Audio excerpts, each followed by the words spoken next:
Моментално се наоѓаме во планинарскиот дом Сангјура, што е познат како Шарбојца на планината Галичица.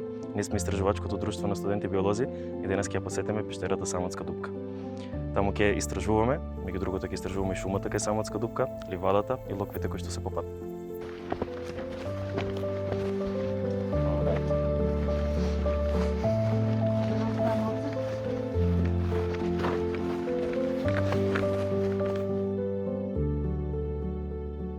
Why it's important to find that pedomorphic individual? Because besides the genetic background, scientists have believed that there is a lot of environmental influence behind of this expression of that alternative morph. So, finding an incident of pedomorphosis in a population is important to indicate that there is the perfect environmental conditions. Perfect, when I say perfect, I mean perfect for the population. You will see that this pond, also the other, is not the clear water. It's like it's not see-through, but for newts, you will see that's actually perfect. Full of aquatic plants, that they can lay their eggs. And another very important factor for expressing of pedomorphosis, but very good in general for newts, are the hydro period, the permanent hydro period, that there is water annually. This pond we will dry soon, but the other pond I will visit in a few minutes, you will see that there is around, it's an artificial pond with rocks around, that you can see the water can remain full of year. What means that for newts? That they can stay there forever, or anyway they not need to disperse. So, why newts can choose to metamorphosize? There is a really how can I say the energetic cost. They need anyway a lot of food sources to make this process. So they remain with these larvae traits and they can reproduce. That's the most important. It's not just looking larvae. They can make their own offsprings.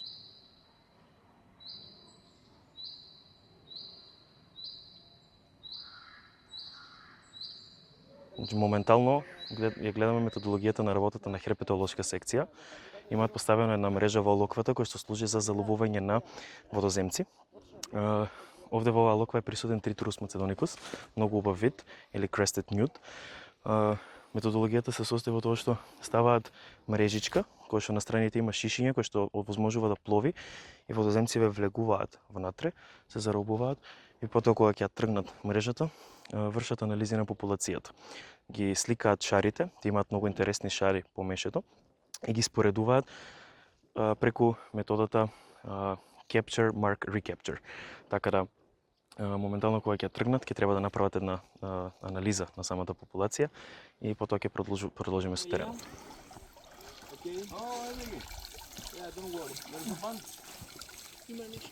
If you have put how can I say it for sunscreen or something, please don't touch the amphibians because they have they have this type of skin that they can transfer to them all this kind of chemicals that we have upon us. So you can see we have a whoa, don't eat the larvae. No, there is one eating that's a larva. Yeah, you can see that that's a male one. That okay, we save it.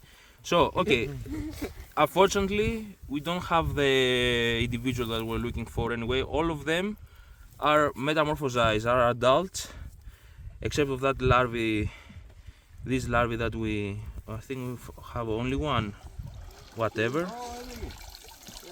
Okay, just a small to see how we can recognize. Okay, that's a male one or not? No, it's a female. You can see that the upper part is total black or anyway brown or somehow these dark colors. But from the down part you can see that there is orange or yellow sometimes. Yeah, better. Coloration with these black spots that are unique. You can use them like an ID to identify the specific individual of it.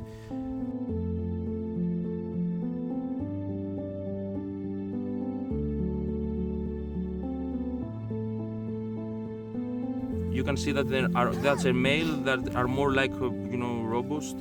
I don't want to describe how they are looking. The boys here will understand.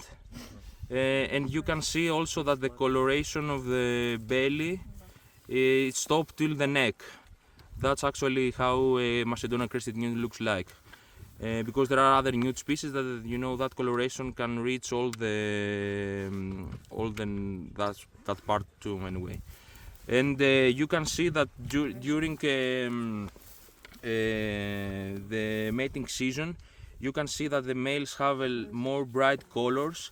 If you come closer, you can see. Okay, now it's not so. Okay, the mating season has passed, but you can see that in males there are some green spots. There is this small crest that during mating season was bigger. Now it's also reduced again, and this silver line in the tail. They are using it to attract females with a very interesting dance. Maybe it's not good to stay so long outside the water because the larvae they don't have lungs. They have these external gills that you can see better in the water if you come closer. That gill's actually external, and the tail is more like a fishing-looking tail. And yeah, like every amphibian, the life cycle includes the metamorphosis from larva to an adult.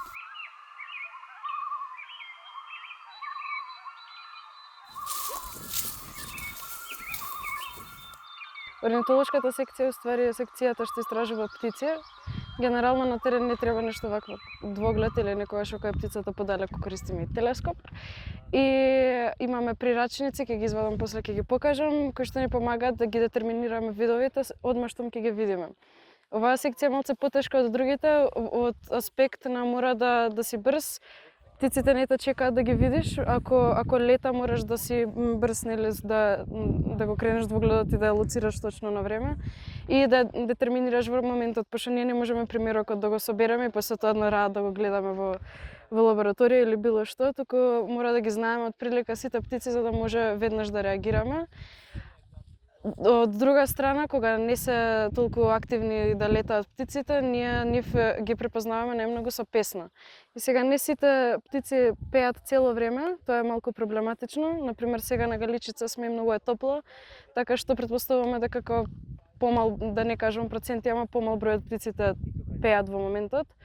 Треба исто така да се знае секоја песна на птиците, а секоја птица има по неколку песни. И од кога ќе ја слушнеме птицата како пее, со помош на нашите ментори генерално ги детерминираме за кој вид станува збор.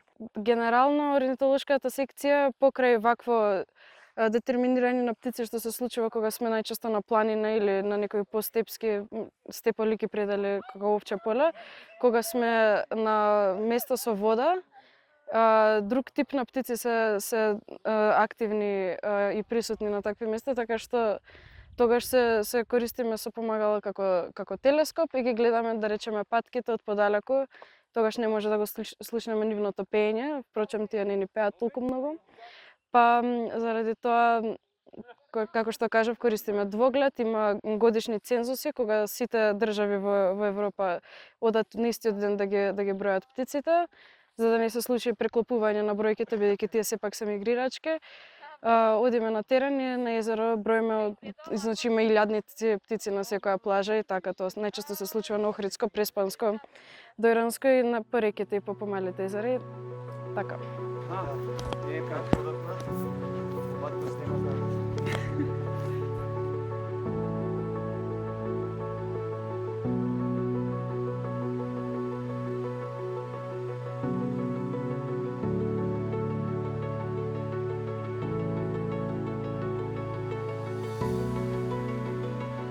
Последниот пат кога бевме во пештерата, освен геоморфолошки истражувања, вршиме и биолошки. Собираме материјал, животни и колегите геоморфолози мереа и мислам дека беше на средниот дел 4 степени, а малце подоле околу 3 и 4 степени, значи многу ладно. Подолго задржување веќе почињаат раце, нозе да трна, знаете, пошто тоа е поладно и од фрижидер. И сега може да замислиш со какви предизвици се соочуваме кога ната треба да бидеш по неколку сати, 3-4, доека да инсталираш дата логери, да собереме фауна. Фауната многу тешко се собира, се наоѓа. Бидејќи станува збор за пештерски животни, троглобионти кои имаат специфични адаптации во однос на сродниците кои живеат овде, по ливадите, во шумите. Животниот век им е продолжен, живеат повеќе години, потоа поради ниските температури, да не, како се вика, да не трошат енергија, многу малку се движат, знаете. Има случаеви под камен или мрежа да не се помрднат со месеци. Тоа ни е една од целта сега да видиме, да извршиме мониторинг. Прошлите истражувања поставивме и клопки, од таа причина што навед дека многу тешко се наоѓаат. Се многу слабо подвижни, вагилни, мораме со помош на клопки да се послужиме за да дојдеме до материјал. Па еве сега ќе видиме.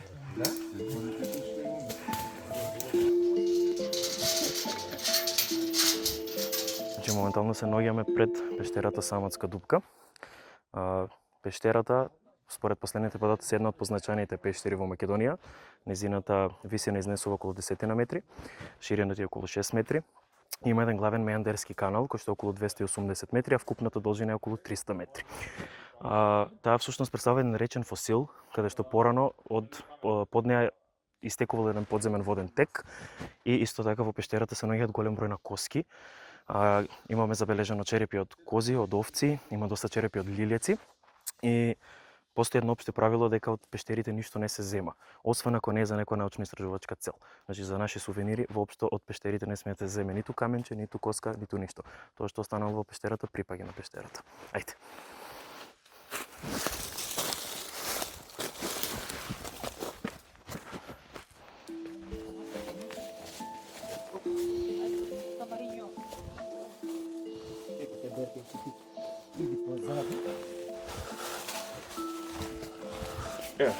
Кабелот не се наслонува многу на тој, става една по една нога. Биди сигурно, не така се нешто става така. Супер. Биди цврскај што газиш. Да. Немој го толку назад. Држи се за скала. Ако имаш скала, ќе внимаваш, има илисија, може да лизнеш. Полека чекар по чекар.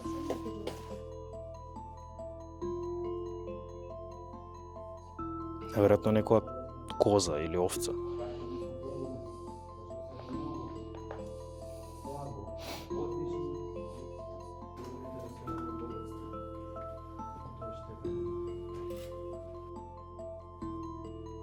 На неколку места имаме клопки, сега ќе ти ја покажам. Баш кај што се они, да видиш како изгледа.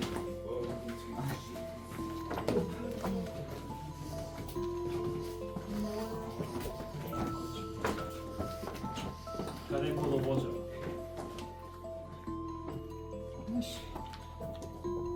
Личи како да е камен, ама...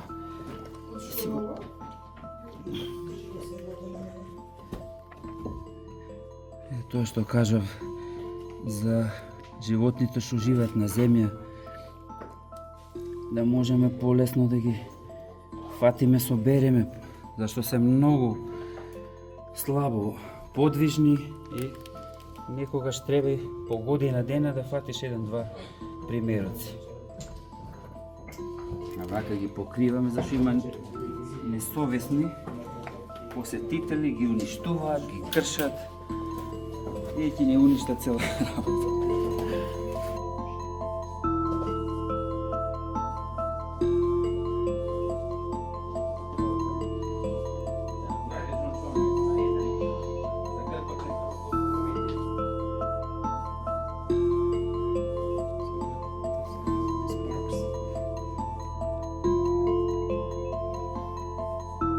Има некој суеверие дека има злато во пештерите, а тоа не е вистина.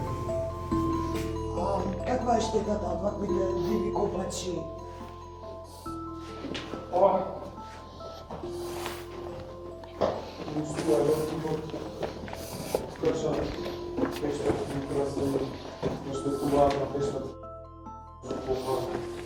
Земјата на капитата, пештерските животници.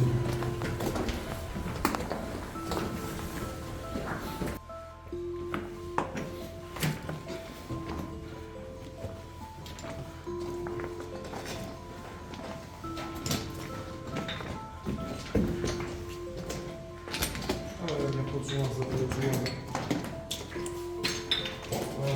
пештерски микроформи и пештерски украси.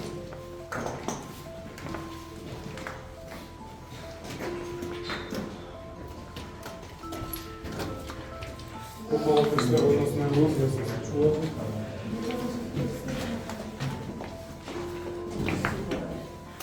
Во пештерава има постојано тата вода која 15 минути умерена температура, влажност на воздух. Така ствари се формира пештерски украс, капката така.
Можеш?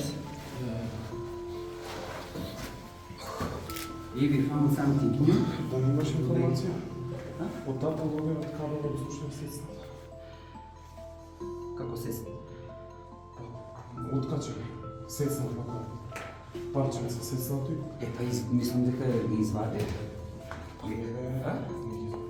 не постојат, затоа и глаѓаме люди. Еднаш се сецна. Стварно неверојатно.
Не ви треба, ние бевме на проблем. Сега ова фиксно јажа ќе биде.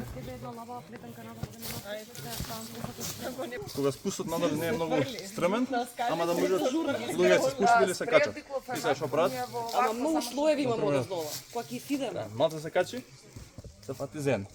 Офтане малце нагоре, фати за друго. Тој таму горе ше чворот, тој се вика осмица и тој се користи за сидиште. И тој генерално е доста цврст, нема каде да бега. Се користат за наразни огради, за качување, за спуштање, за хоризонтала. Така да тој е многу сигурен, нема шанса да пушти тој. Гуртневи се користат како накнени сидришта за правење на огради се викаат тие. Оградите се генерално за безбедно се движиш или по вертикала нагоре од планина или во хоризонтал. Овие техники се користат истовремено за спелеологија и за алпинизам, за планинарење. Се на пример, сакаме да се спуштаме надоле по нешто што е доста вертикално и доста стрмно. И за тоа мора да имаме потреба од да носиме прво појас. На појасот да се врземе со некои накнени чворови, како прусик или само осигурителен. И тука имаме дополнителни сидришта. И сега овие дополнителни сидришта мора да се врзаат вака. Каде што технички ќе имаме дупче за карабинерот на едно и на друго место. И сега јажето се врзува вака. Сега ќе импровизирам, фала Богу. Значи ова не е воопшто како се прави, окей? Бидејќи на пример се спуштаме сега по јажето надоле.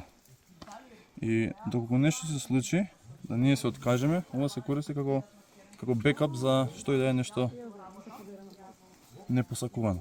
Сега морам да имам појас, за да го врзам ова на мене. Јас немам појас, не морам да го ставам. Но, поентата е ова. Како се спуштаме надоле по вертикала, го носиме јажево. И сега нешто се сопнеме, например, така, паднеме. Моментот кога ќе се сопнеме, јас ова морам вака го носам, така. Можам најаму, можам и натаму, ама се сопнеме. Моментот кога се сопнеме, нема кај. Ова се вика каубојски чвор. И сега, например, ова е за контролирана фрикција. Бидејќи пополека напушта јажето, има човек кој што го држи таму.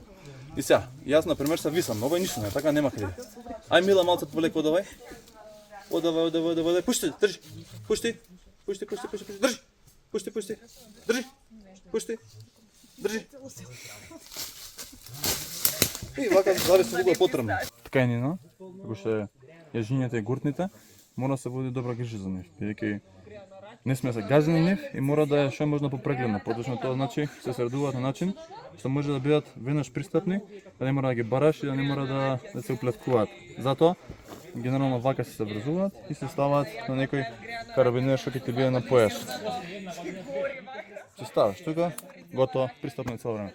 А јажето никош не се гаси. Никош не се гаси. И се прави секогаш меинтененс на јаже, поточно се проверува дали окей. Значи дури да има некој најмало дупче, некоја најмал проблем со јажето, тоа треба да се санира или да се отфрли јажето, доколку се користи за спортско качување. Бидејќи такви работи иначе 2 пати 3 пати, ако пукне, крај.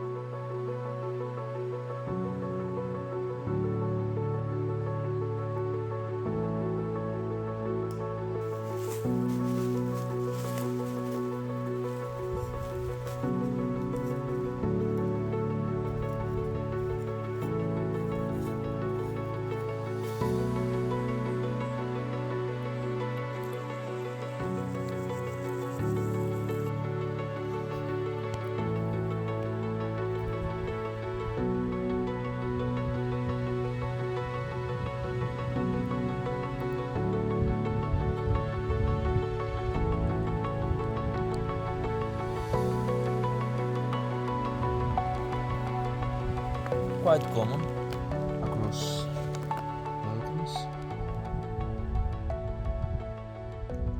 They live under stones. Yeah, toads actually are not so connected with water as the frogs are.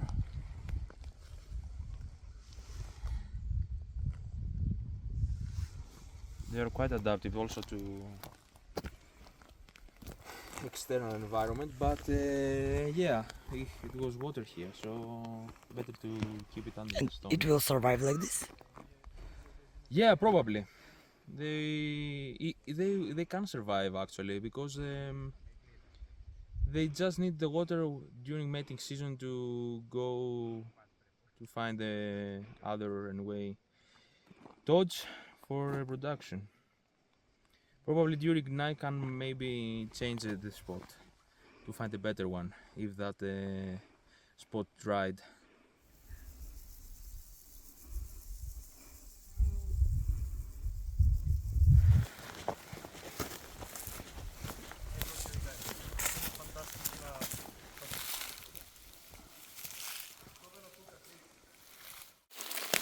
Треба да има млеко внатре како глуварче, значи под засушен и листовите му се, нели, јавористи мейпл со тоа што е, нели, заострено и се вика Acer platanoides. Браво бе, дете, бе, чекај да видам. Тоа е што го бараме, веројатно само не гледам убаво. Што ова као желит некој? Оу, Квириус, а?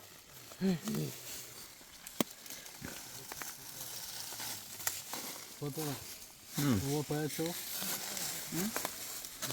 Do you want also that one? What's that? О, Aptinus merditanus. Браво. Професоре? Видите као прсна? Да. Професоре, што е ова? Види го. Види го, еве го. Покажи го. Гледа ќе прсна. Веќе ме угуши да ти кажам. Овој се потроши. Најдруг. Професоре, што е ова? Папа, ти имаше пари, имаш. Little bit Jim, а? Виде. И сега ми го пожолти прстот. You know what is it? Развива ова му е одбранбен механизам. Цикрус. Цикрус. О! Од пештерата бе. Гледате како има тенка глава и тенок пронотум овој штитот овдека. Специализиране за јадење полжави во черупка. Ја става главата внатре и го јаде телото.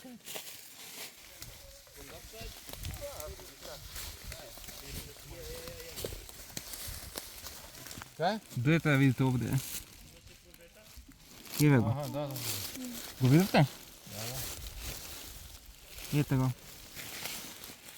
Еве го.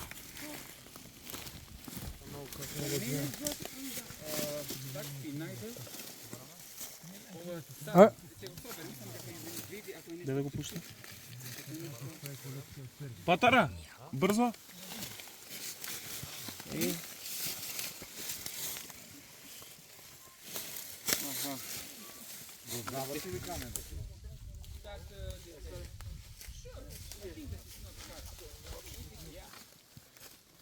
Ево го тук излезе. Чекай. Застава, оставите. Каде бе? Ева патар. Кукава е. А? Диздера е, а? Ета. А ова?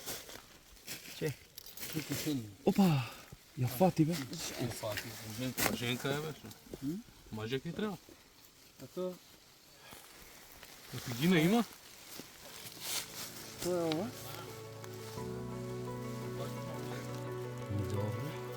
Без мажек не може? Нека не ги фати. Ей, жифо. Ей, сега се сварата.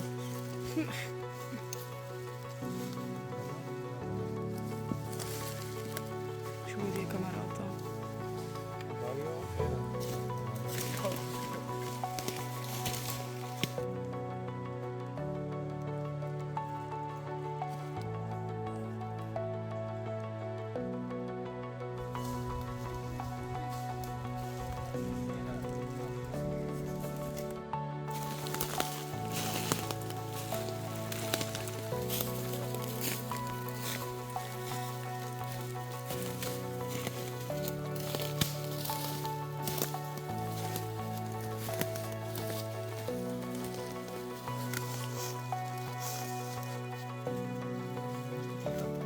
Шо си собрал ти, бе?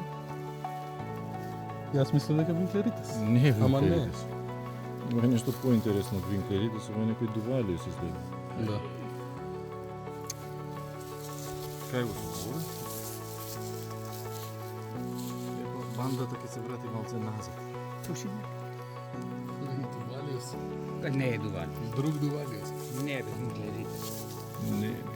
Не бе, мрав, да? Не бе. Ама не е интересно што. Ај, од предниот джеб извадиме ги научарите. Чим не се израдува толку, не е ништо интересно.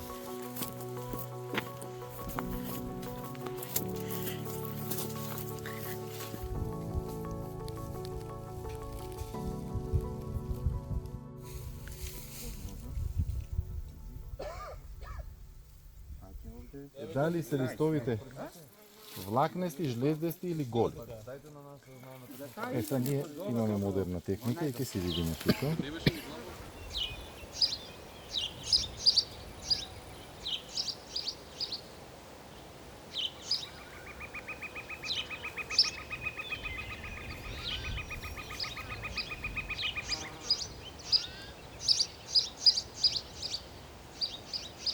Тука у тоа ги не се плаша. Кај отиде бе?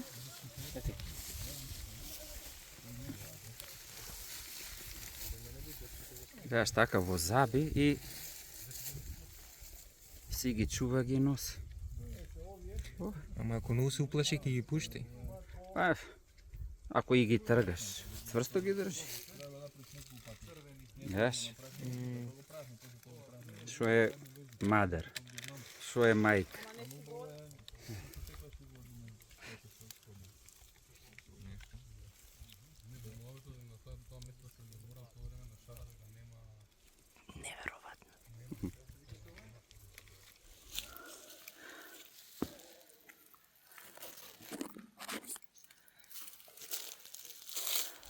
Нешто ББ.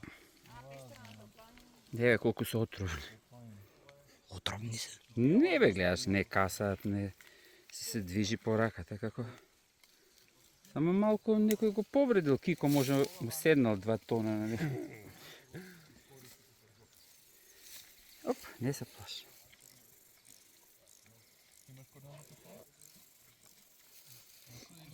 Ало, пекоза се вика родот. Белур се вика таа. На шара белур, така беше? Што е ланчове? Грота шар.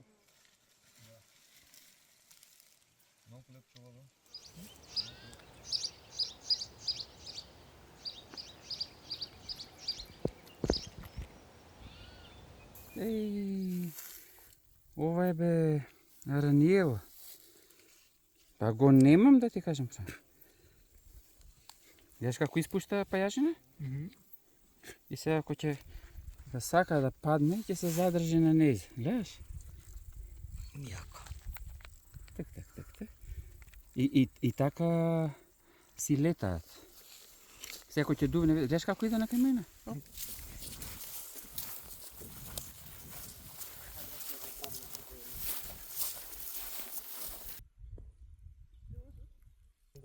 Живе. Не дава знаци нешто. Дека ја пипка изле. Па сега доека да се освести.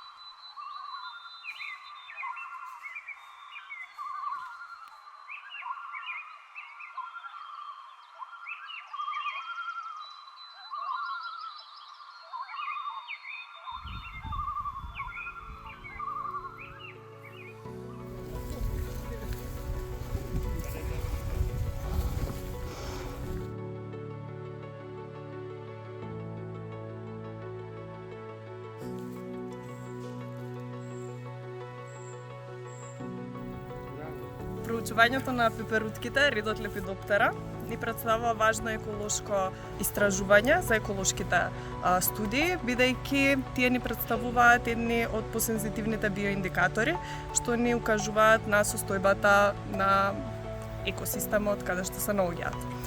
Нашата секција Лепидоптера главно се занимава со дневните пеперутки, не ги работиме ноќните, и нашата работа вклучува теренски истражувања, каде што собираме примероци и потоа вршиме обработка на материјалот што сме го собрале, за да можеме да направиме проценка на биодиверзитетот и според тоа да можеме да донесеме некаков заклучок за средината.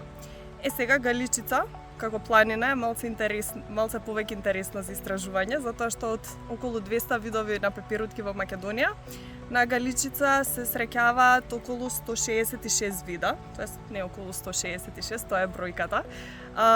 Ние сега, досега, на ова истражување, немаме најдено толку пепирутки, меѓутоа во понатамошните се надеваме дека ќе ги најдеме сите што се досега познати на Галичица.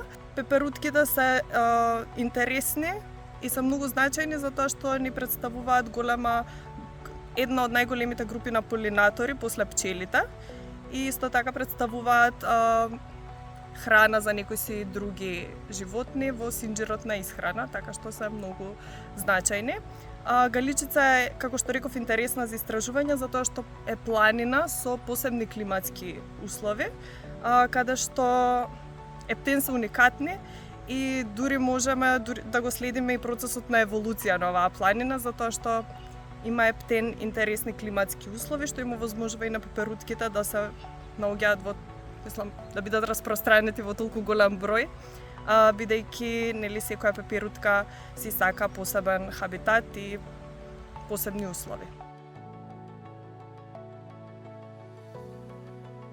Моја омилена пеперутка за истражување е Parnasius apollo, која што живее во карпестите варовникови предели на планините, бидејќи нејзиниот животен циклус е тесно врзан со растенијата sedum и sempervivum,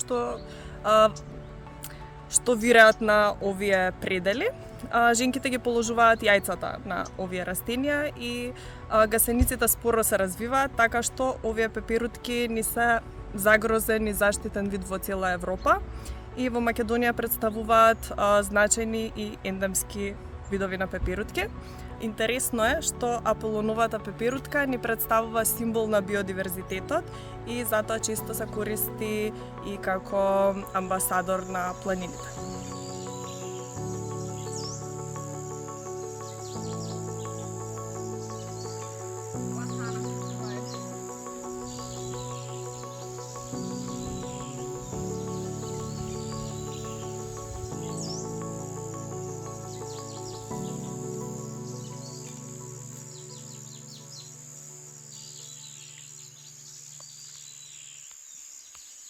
Кога станува збор за ИДСБ, мислам дека во сите нас се будат повеќе различни чувства.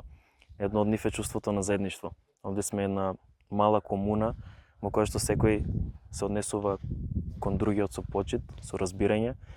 Секој помага колку што може, секој помага со сите своји капацитети кои што располага. Истовремено овде овде имаме и зачеток на страст, особено кон природата. Овде е љубовта кон природата, овде се пронаоѓаш со други луѓе кои што знаеш дека на исто ниво ги сакаат сите овие работи колку тебе. Се раѓа и чувството на одговорност кој што е заземаш и си ја предаваш таа улога да ја заштитиш, да го заштитиш овој дом, природата, бидејќи на крајот од денот ние не сме над природата, ние сме природата.